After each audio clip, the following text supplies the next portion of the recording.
Si vous aimez le mystère, le paranormal, et que vous souhaitez en savoir plus sur les recherches en cours, eh bien restez avec nous sur Fréquence Évasion et découvrons ensemble en compagnie de scientifiques et de témoins les phénomènes que l'on dit surnaturels. Fréquence Évasion. Fréquence Évasion. La clé du mystère sur Fréquence Évasion, histoire insolite, recherche et témoignages. C'est un grand privilège de l'avoir parmi nous, Jacqueline Bousquet, biologiste physicienne. Grand joie, grand honneur, et je vais vous laisser en sa compagnie, je suis sûr que ce sera un grand moment pour vous. Merci d'être là, Jacqueline. Merci Franck. C'est en effet pour faire plaisir à Franck Etienne que je suis là, parce que je n'étais pas du tout prévu. Le champ magnétique est à la base, si vous voulez, de ce qu'on dit en physique. Les particules sont unies de façon intime et immédiate. Les choses visibles sont faites de choses invisibles. Vous avez les moyens très faciles de ne plus être manipulé d'aucune façon et que vous pouvez échapper et à la pollution, qu'elle soit physique ou qu'elle soit morale, parce qu'en fait, il y a quelqu'un qui l'a dit depuis bien longtemps, depuis 2000 ans, vous êtes roi dans votre royaume. Alors, il y a 30 ans que je travaille sur l'invisible, à savoir sur les champs.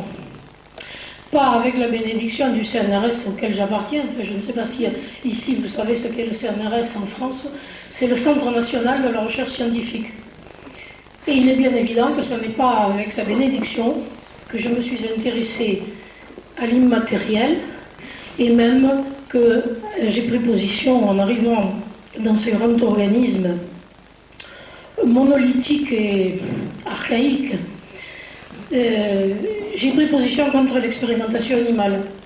Pour une biologiste, c'est plutôt malvenu, et je n'ai eu que des ennuis, enfin, évidemment, pendant toute ma carrière. Mais bon, j'ai terminé ma carrière sans être jetée dehors en 97 en prenant ma retraite. Donc voilà, je suis une retraitée du CNRS, un ex-chercheur, mais qui est encore plus chercheur maintenant, parce qu'en fait, je n'ai besoin ni de laboratoire, ni d'animaux, ni de financement, puisque je travaille sur les matériels, c'est-à-dire les choses les plus subtiles qui soient. Et eh bien, un champ, c'est un endroit où l'espace est structuré. Définition de la physique. Et une particule, qu'est-ce qu'une particule? Toujours en physique, c'est une densification de champ, et rien d'autre.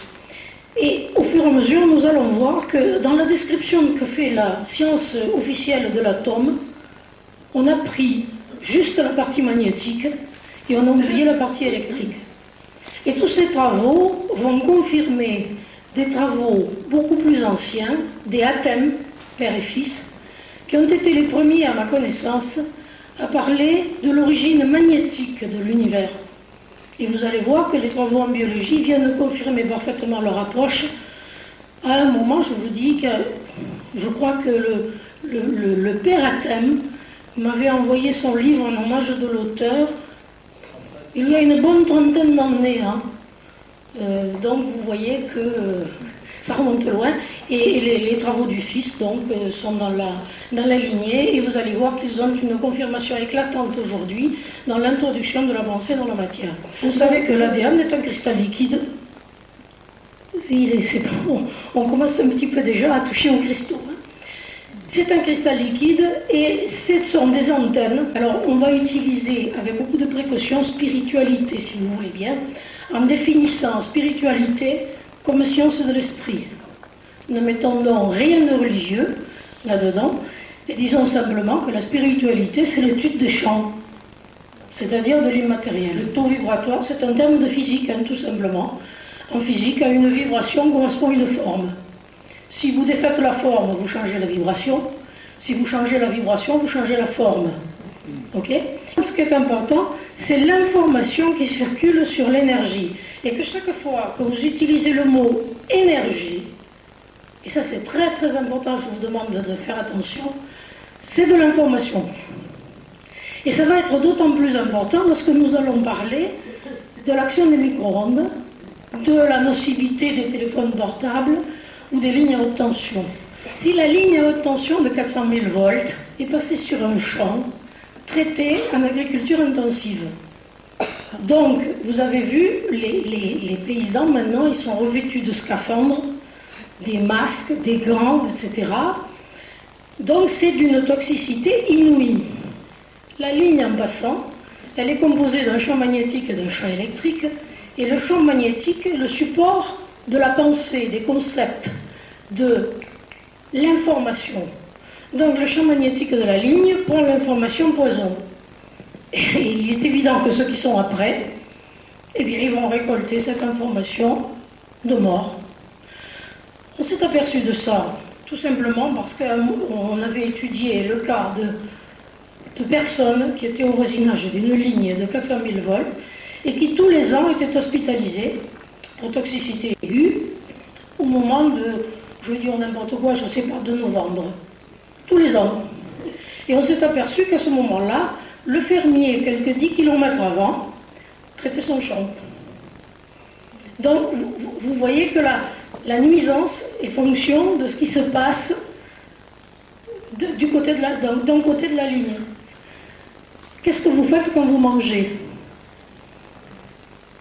Eh bien, vous cassez des formes. C'est pour ça que vous avez des dents.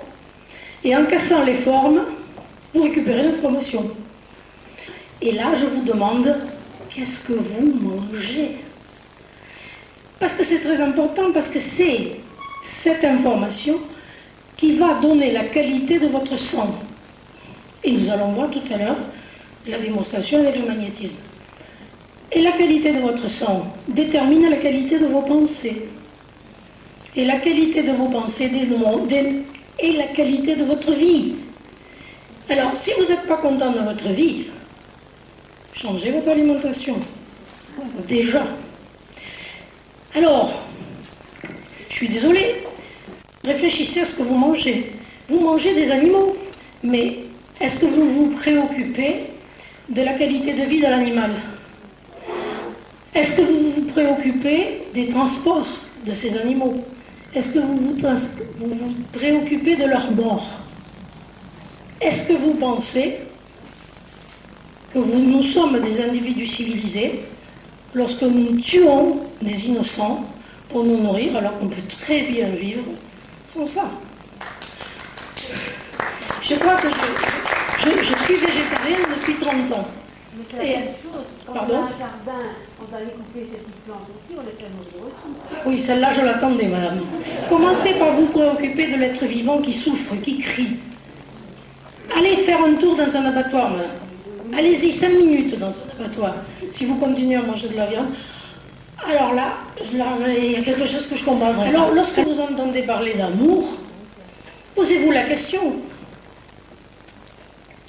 La violence que vous voyez à l'extérieur aujourd'hui, elle est à l'intérieur de nous. La maladie ne prend jamais naissance dans le corps physique. Jamais. Elle part toujours naissance dans le psychique. Donc, à chaque instant, nous sommes renouvelés. Parce que c'est là-dedans que va se trouver notre liberté.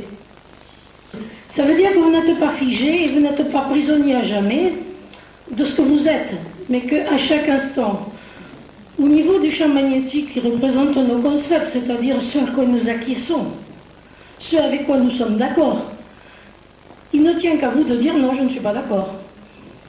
Vous êtes libre. Vous avez entendu quelque chose à la télévision, et puis vous n'êtes pas obligé de le croire. Ça va vous permettre d'échapper à toute suggestion et à tout essai de contrôle. Parce que vous comprenez bien que si on injecte sur votre peau, dans votre corps, à l'occasion de vaccination, une petite puce, un petit cristal, tout petit, qui a cette propriété de recevoir des informations et d'en redonner, ben vous comprenez bien qu'à ce moment-là, là, vous avez le choix. Vous avez complètement le choix d'être ou non manipulé. Parce que vous savez comment ça marche. Je me rappelle avoir assisté il y a des années à un colloque sur faire évoluer la conscience.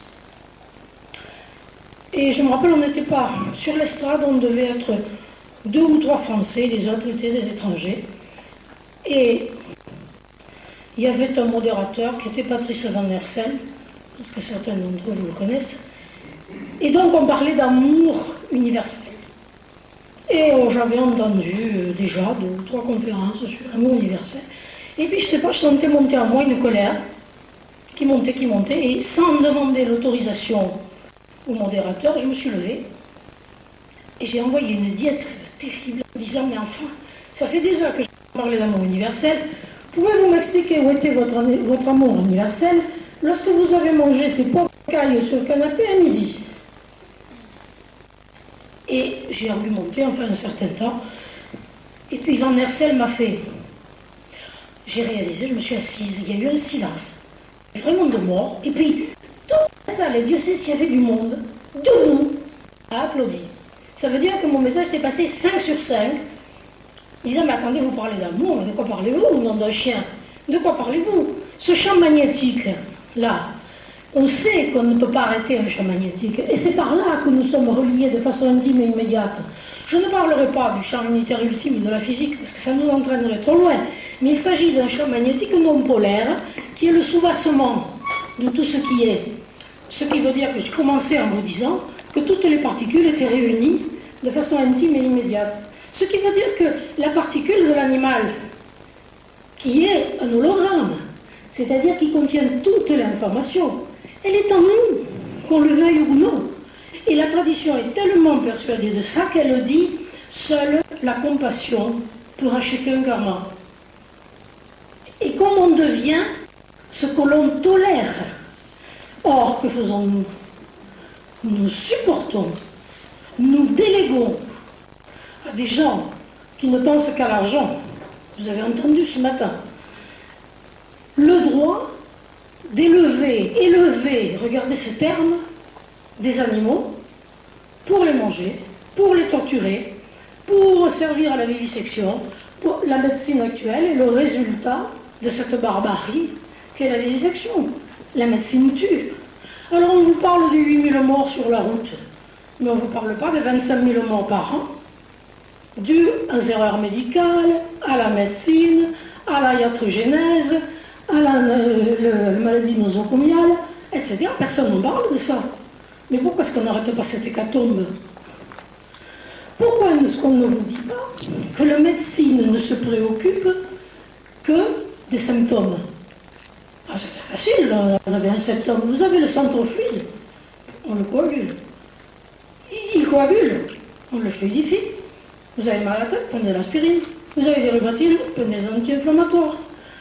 Vous êtes diabétique, prenez de l'insuline. Et ce, jusqu'à la fin de vie, pour le plus grand bonheur des laboratoires, qui ne tiennent pas du tout à vous guérir, puisqu'ils vivent de votre maladie. Et qu'ils ont intérêt, évidemment, de l'entretenir le plus longtemps possible. On sait aujourd'hui guérir un cancer. Hammer, qui est certainement un génie qu'on devrait porter au nu, et vous avez vu ce qu'on lui a fait. Et il est exilé en Espagne, et on l'a déchu de son doctorat. C'est un comble. Tant que le doctorat est un diplôme, je vais vous dire par là, mais quel est lui-même qui est capable de décréter tout à coup, je suis docteur en sciences? Ah ben non. Vous n'êtes pas conforme, vous n'êtes plus docteur en sciences. Alors, je suis désolée, mais je mourrai dans la d'un docteur en sciences, puisque c'est ce que je suis. Et donc Hammer est médecin, et on l'appelle le guérisseur Hammer. Entre parenthèses, c'est un compliment. Parce qu'on ne risque pas de dire ça de nos médecins. Bon, enfin bref, voilà. J'essaie de vous faire un peu rire, parce que c'est vrai que c'est un peu dur, tout ce que je vous ai dit. Si vous vous identifiez au corps physique, vous allez subir tout ce qui va pouvoir agresser votre corps physique, dont vous parliez tout à l'heure. Je disais les radiations, les ondes baladeuses. Mais si vous pensez que ça n'est que la manifestation de ce à quoi vous croyez, de vos concepts, changez de concept. Et votre corps physique, à chaque instant, sera différent. Comment voulez-vous attraper quelque chose qui n'a pas de réalité? Allez-y. Par contre, je vous demanderai de revenir là. Fréquence Évasion. Fréquence Évasion. Soyez les acteurs de Fréquence Évasion. Réagissez à chaque instant dans le direct live au 09 79 35 29 60. Exprimez-vous en toute liberté sur la ligne des auditeurs 09 79 35 29 60. Fréquence Évasion, l'interactivité et la libre expression. Radio Fréquence Évasion, le soleil de la Côte d'Azur. La clé du mystère sur Fréquence Évasion, histoire insolite, recherche et témoignages. Jacqueline Bousquet, bonjour. Oui, bonjour. Alors Jacqueline Bousquet, nous pourrions rappeler ce que sont les champs morphiques pour les auditeurs qui n'auraient pas suivi la précédente émission. Oui, alors évidemment c'est une notion absolument révolutionnaire, mais qui date déjà de pas mal de temps, et malheureusement, comme il s'agit d'immatériel, la communauté scientifique n'a pas suivi. Ça, je pense que le premier qui en a parlé, c'est Gurvitch en 1904. Et ensuite, Sheldrake, évidemment, encore que ce n'est pas très exactement la même chose que les champs de Pinel, puisque c'est Pinel, finalement, qui, en 79, a commencé à parler des champs intracellulaires et qui a décrit dans ces champs intracellulaires un champ morphique, c'est-à-dire responsable de la forme, quelle qu'elle soit. Alors ce qu'on en savait jusqu'à présent, c'est qu'il y avait 3 plans, le plan H1, H2 et H3. Voilà, alors le champ H2,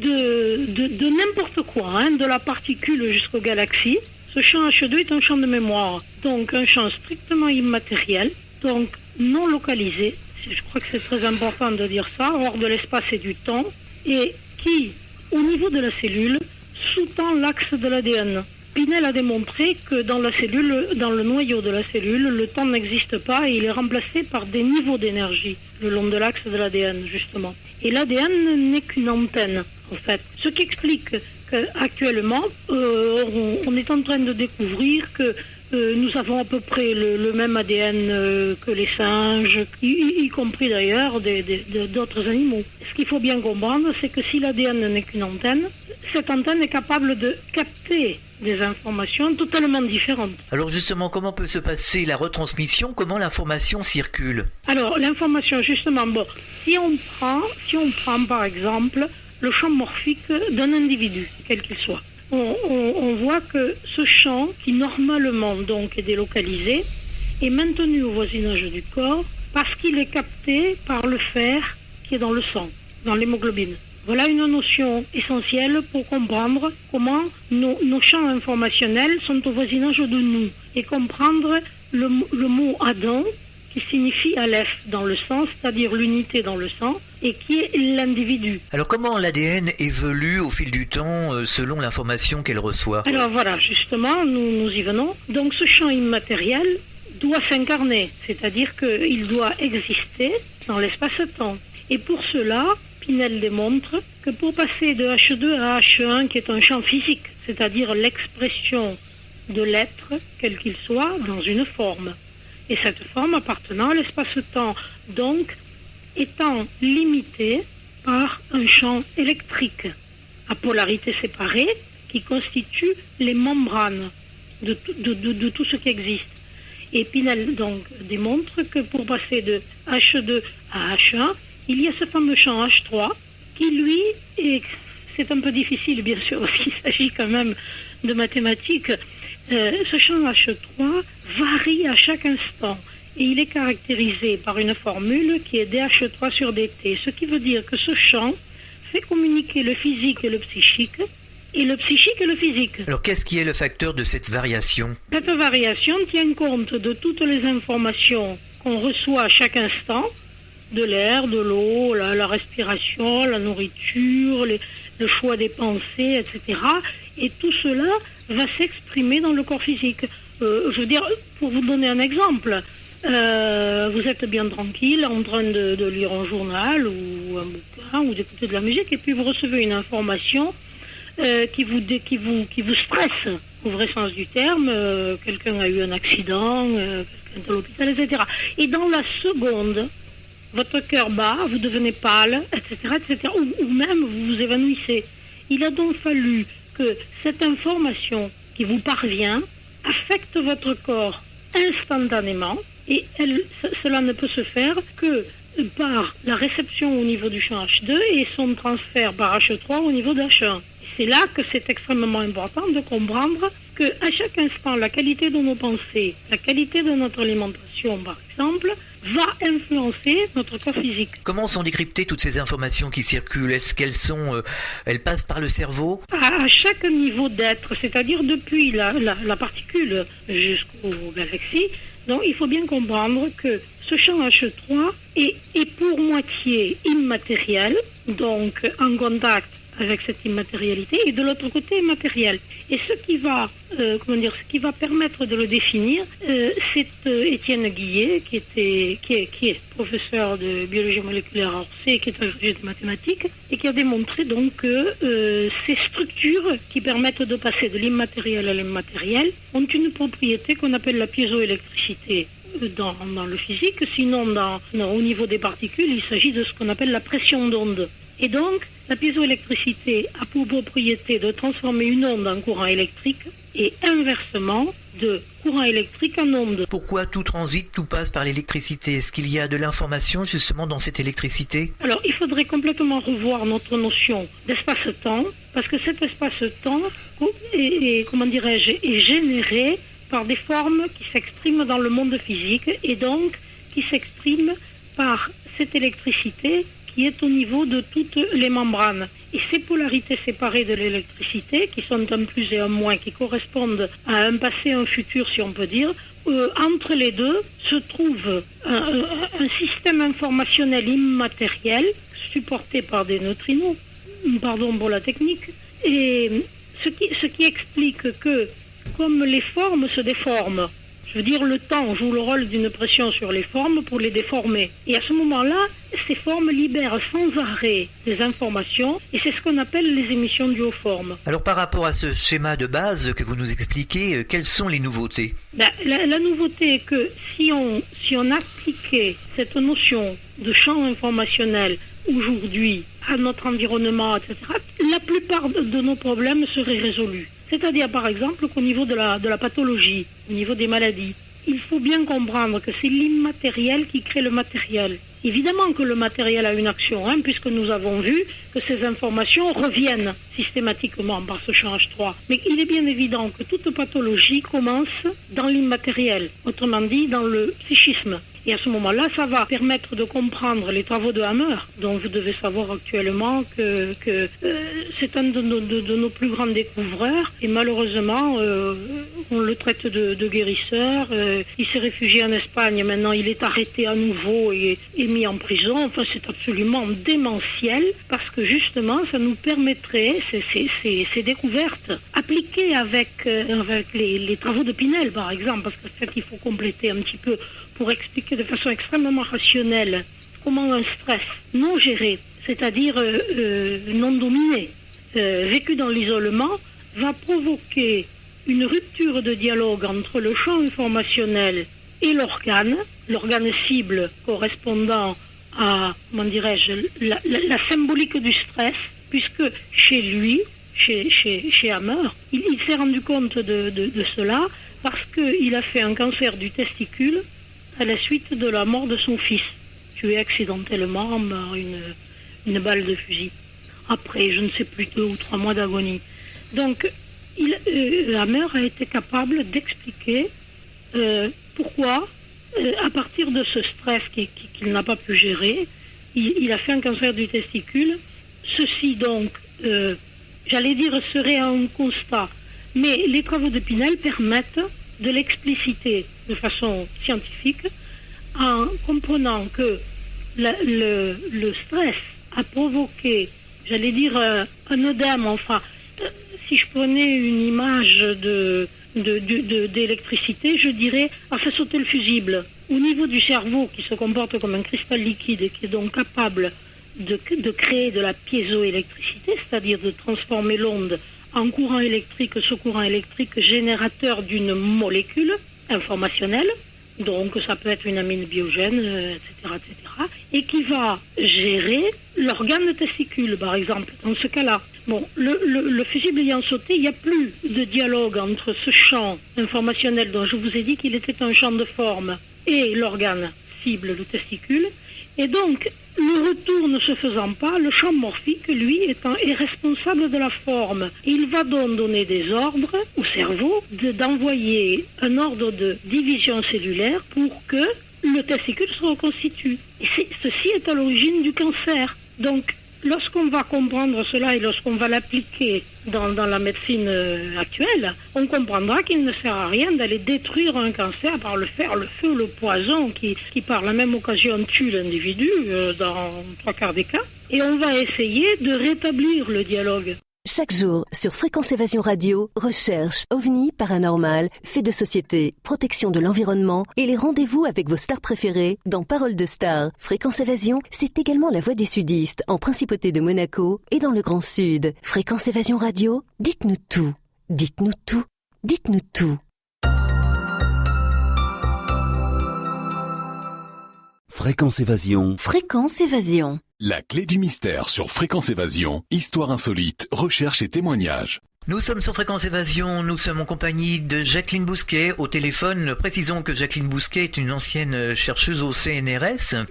Alors, Jacqueline Bousquet, que faudrait-il faire justement pour revoir cette médecine qui pêche un peu quelque part, puisque vous nous disiez que les maladies sont justement dans ce champ informationnel et non pas dans le corps physique? La médecine actuelle, qui est une médecine symptomatique, c'est-à-dire qui s'attache à ne détruire que les symptômes. C'est-à-dire, vous avez le centrofluide, on le coagule.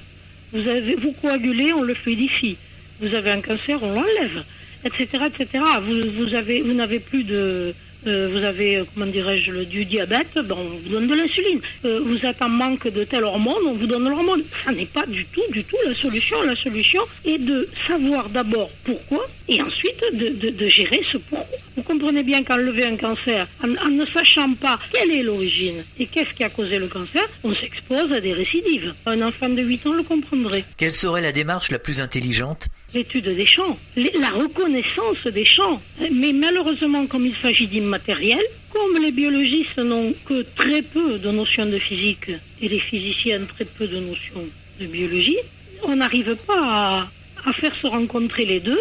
Et les biologistes s'en tiennent strictement à la matière. Et on arrive à des aberrations comme la prise de position du Conseil de l'ordre contre l'homéopathie, en disant qu'on ne peut pas expliquer l'homéopathie parce qu'il n'y a pas de substance physique. Et justement, nous avons affaire là à de l'information à l'état pur.